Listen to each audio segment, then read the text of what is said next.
एक छोटे भूले हुए गांव में जो ऐसी पहाड़ियों के बीच बसा था जिनकी हरियाली कब की खो चुकी थी, हरि नाम का एक किसान रहता था। उसका जीवन सूरज और मिट्टी के निर्दयी चक्र का एक सबूत था, उम्मीद और मुश्किलों से भरी रोज की एक रस्म। हर सुबह सूरज की पहली किरणें धरती को जलाने की हिम्मत भी करती। उससे पहले हरि उठ जाता था।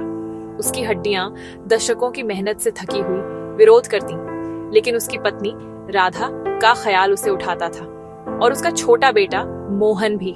उसकी छोटी सी झोपड़ी मिट्टी और फूस की बनी थी। दीवारों में खामोश आहें और अनकही चिंताएं समाई हुई थीं। जिसकी जमीन पर वह खेती करता था वह उसकी अपनी नहीं थी, वह गांव के साहूकार की थी। उसकी परछाई बड़ी लगती थी। हरि का दिन जिद्दी धरती के खिलाफ एक लगातार लड़ाई था। अपने 2 बूढ़े बैलों के साथ वह सूखी जमीन जोतता था। लकड़ी का हल पीढ़ियों से चिकना हुआ उसकी बांह का हिस्सा था। लंबे दिन के बाद हरि घर लौटता था, धूल लगी त्वचा, भारी आत्मा। राधा छोटे से खाने के साथ उसका इंतजार करती थी। सूखी रोटियां, नमक, पतली दाल। वह उसे देखते हुए खामोशी में बैठती थी। मोहन फर्श पर धूल में पैटर्न बनाता था। शामें अनिश्चितता और भूख की चुभन से भरी थी। फिर भी प्यार उनकी छोटी सी झोपड़ी में फला फूला। मौसम बदले, लेकिन आसमान एक क्रूर निर्दयी नीला ही रहा। मानसून, जिसका पूरा गांव बेसब्री से इंतजार कर रहा था, कभी नहीं आया। सूरज, जो कभी जीवन का स्रोत था, एक बेरहम तानाशाह बन गया। धरती को इतना तपा दिया कि वह पत्थर जैसी कठोर हो गई। हरि के खेत में दरारें और चौड़ी और गहरी होती गईं, जैसे जमीन के चेहरे पर गहरे घाव हों। कुछ पौधे जो ओस की आखिरी बूंदों से फूटे थे, मुरझा गए और मर गए। उनकी कमजोर पीली पत्तियां एक टूटे हुए वादे का सबूत थीं। गांव का कुआं, जो कभी जीवन और गपशप का केंद्र था, सूख गया।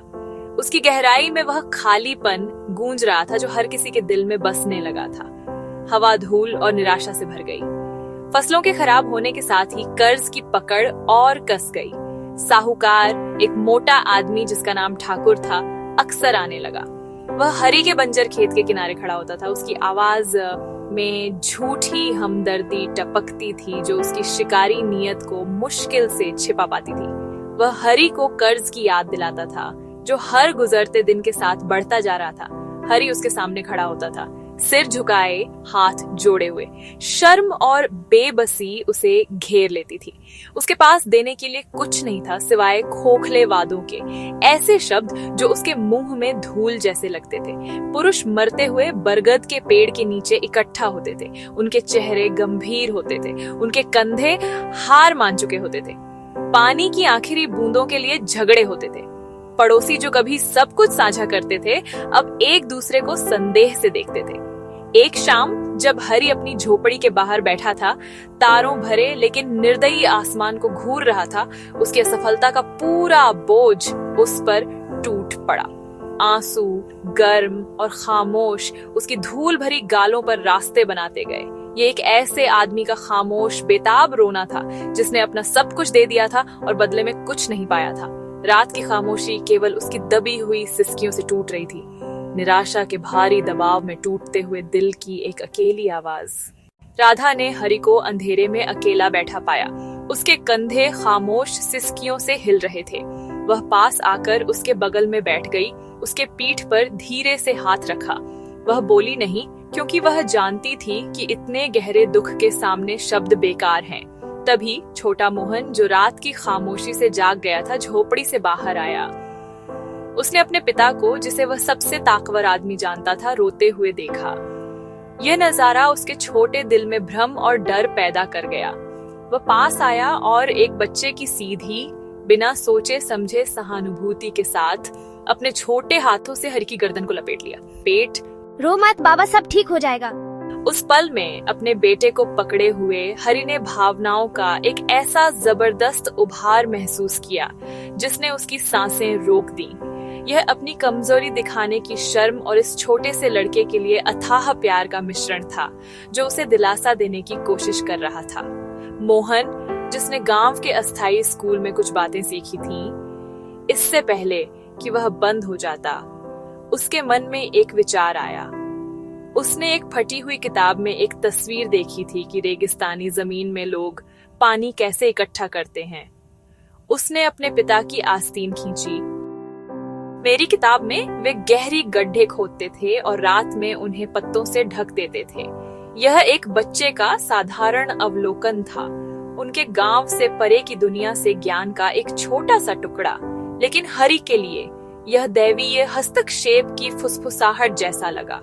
अपने परिवार के लिए प्यार जो उसके दर्द का स्रोत था, अब एक नई, हालांकि नाजुक दृढ़ता का स्रोत बन गया।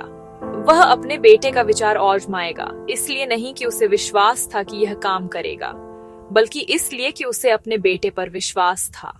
अगली सुबह ही सूरज को अपना रौब दिखाने का मौका मिलता। इससे पहले ही हरि और मोहन खेत में गए, फावड़े हाथ में नए सिरे से मकसद के साथ उन्होंने खोदना शुरू किया। छोटे गहरे गड्ढे, हर सूखे पौधा के आधार के चारों ओर, यही उनका लक्ष्य था। यह थका देने वाला काम था। जमीन कठोर और निर्दयी थी। गांव वाले गुजरे और रुक कर देखने लगे। कुछ हंसे, कुछ ने कहा, पागल हरि। शाम होते ही उन्होंने तालाब के पास से बड़े केले के पत्ते इकट्ठे किए। अन्य चौड़े पत्ते भी इकट्ठा किए गए। मोहन के कहने पर उन्होंने पत्ते गड्ढों के ऊपर सावधानी से रखा। छोटे अस्थायी मंडप बने। पहली सुबह वे खेत में भागे। हरि ने पत्ता उठाया और उसकी सांस अटक गई। पत्ते के नीचे छोटी चमकती बूंदें थीं, थोड़ी सी बूंदें, पर महीनों की पानी से ज्यादा कीमती। उन्होंने बूंद बूंद ओस को गड्ढों में पौधों की जड़ों पर गिराया। यह धीमी, थकी प्रक्रिया थी, हर बूंद कीमती। मैंने कहा था ना बाबा। हरि मुस्कुराया, थकी आंखों में सच्ची मुस्कान। यह उनकी रोजमर्रा बन गई। हर शाम गड्ढे ढकना, हर सुबह ओस इकट्ठा करना, यह प्यार और धैर्य का काम था। हफ्ते गुजरे और धीरे धीरे परिवर्तन दिखने लगा। पीले पत्तियों में हरे संकेत उभरने लगे, डंठल मजबूत और ऊपर उठे।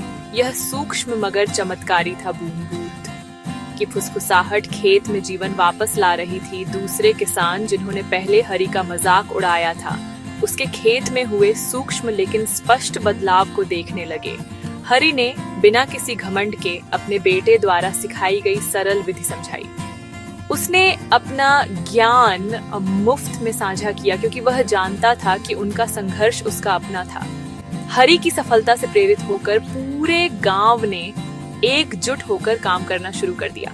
पुरुष, महिलाएं और यहाँ तक कि बच्चे भी अपने खेतों में गड्ढे खोदने लगे।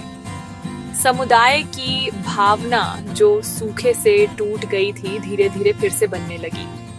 गांव जो कभी निराशा में खामोश था, अब फावड़ों की मिट्टी से टकराने की लयबद्ध आवाजों से भर गया था।